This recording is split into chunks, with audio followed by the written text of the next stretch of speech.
All right, friends, another one. So this one, person is launching a boat from point A on the bank of a river that's 3 kilometers wide.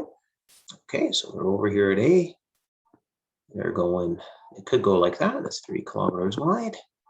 And they want to reach point B, but they've got the ability to row or run. And they can row at that speed, and they can row at or run at that speed. So what are they going to do here? Well, what's going to end up happening is they're going to jump in their boat, and the current's going to get them, right? And they're going to come down to here, land somewhere, and then come down to here, to point B. That's what it's going to look like. And we want to know the time it's going to take them. So one thing we should remember is that velocity is distance over time, right? So time is distance over velocity. Okay, so let's keep that in mind here because we want the total time. So time is going to be made up of these two trips. It's going to be this diagonal and then how far down they go.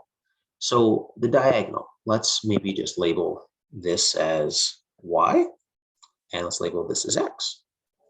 So this little part down here then would be 8 minus x because that whole vertical distance is 8. All right, so our time then, well, our time is going to be made up of two parts.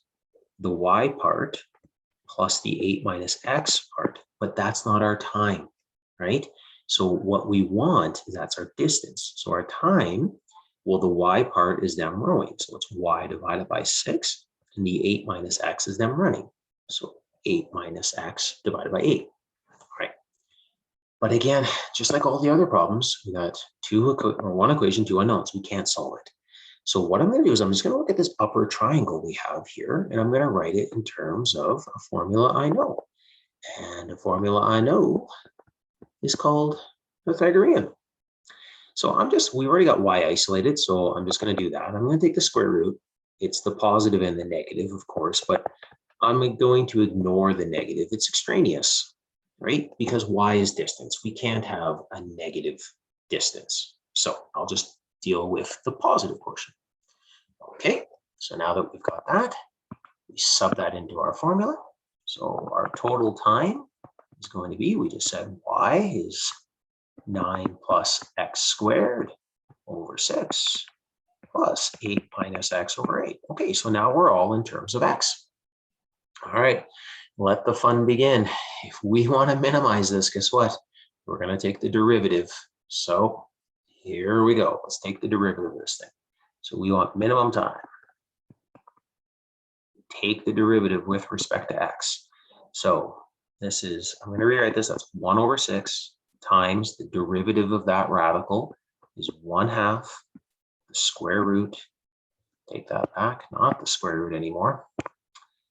9 plus x squared to the negative 1/2 times chain rule times the derivative of the inside, which is 2x, plus the second, which is 1/8 here, times the derivative of 8 minus x. Well, the derivative of 8 minus x is just negative 1.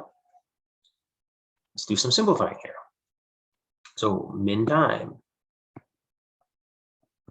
Well, that's the 2's will divide out. So what we end up with here is we end up with x over 6, the square root of 9 plus x squared minus 1/8. From here, what I'm going to do is I'm going to get a common denominator. It makes it easier to find my critical numbers. So our common denominator is going to be 1 of everything we see. So we multiply. So 6 times 8 is 48. 9 plus x squared. The first term needs an x, so that's needs an 8, 8x. Second term needs 6 root 9 plus x squared, like that. Okay, look at that nasty looking beast that we get to deal with now. Okay, so now to find our critical numbers, we're going to set this thing equal to 0, and we're going to again find our critical numbers where the derivative is equal to 0 or it does not exist. Where the derivative is equal to 0 or does not exist. Well, the denominator here always exists because no matter what we sub into that value of x there, it's going to be turned into a positive by the square. So the denominator, this function exists everywhere, okay? So we don't have any values we can't have. So we don't have to worry about that. So we set this beast equal to 0, and let's see what happens here. So set it equal to 0. 8x minus 6, 9 plus x squared over 48, 9 plus x squared. Okay, now we're set equal to 0. Multiply both sides by the denominator. And here we go. Okay, now we got to start solving this. This does not look like it's going to be a ton of fun. But I'm going to say to myself, I got x's on both sides, so I'm going to try to isolate for x here. And so all I'm going to do is I'm going to add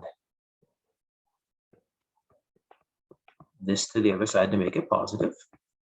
I'm going to divide both sides by 6. And we haven't done this in a long time, maybe, eh? So what do we get there? We get 4/3 x, something nasty like that. Okay, now what I'm going to do is I'm going to come up here. Now I'm going to square both sides. And by squaring both sides, that's the inverse of that square rooting. That takes care of that. And over here, we get 16x squared over 9. All right, we're almost there. Maybe I shouldn't have divided by 6 because now I'm just going to multiply both sides by 9. 81 plus 9x squared, 16x squared. Subtract 9 from both sides, that's 7x squared. So x squared is equal to 81 over 7. X is equal to the positive and the negative root of this, which is just that. And again, I'm going to ignore the negative because, again, x is some distance. We can't have a negative, so it's outside of our domain. I ignore it. Okay, so now that we've done that, friends, now all we've got to do is we've just got to do our sign analysis to make sure we want a minimum, right? So we're just going to do a sign analysis. So we do our sign analysis. Really, we got an endpoint over here of 0, right? And actually, that shouldn't even be a solid. It's going to have to be an open dot. Something like that, right? And really at the other end, this guy should open up as well, right? This guy should be an 8, right? So what have we got? We've got 9 over root 7. Okay, if I rationalize that, I'm going to get 9 root 7 over 7. And from here now, we're going to do a couple of test points, right? We always want to check what our test points are going to be. So what are we going to sub in here? Well, I know for sure this is bigger than 1. So I'm going to stick in a 1 there. And I'm going to go 7. Okay, we sub those test points back into our derivative. And what are we going to end up getting? Okay, well, again, our bottom, our denominator was always going to be positive. So if we go back and look at our derivative, here we go, this nasty beast here. So if we sub in a value of 1, what we're going to end up getting is we're going to end up getting a negative on this guy. And so we get a negative here. And if we plug in a positive 7, we're going to get a positive on this thing. So what are we going to get? That's exactly what we wanted. We wanted a minimum distance. It's going from decreasing to increasing. So this thing is minimized. So what have we just found? Well, we just solved for x. So if we go back to our diagram, what have we just found? All the way back here, we just solved for x. So where should this person land on the ground to reach B as soon as possible? They should land 9 root 7 kilometers down the shoreline to get to B as soon as they could. Okay, the tricky part of that one was probably taking the derivative of that. That was a bit nasty. But there it is, friends. Hope that helped.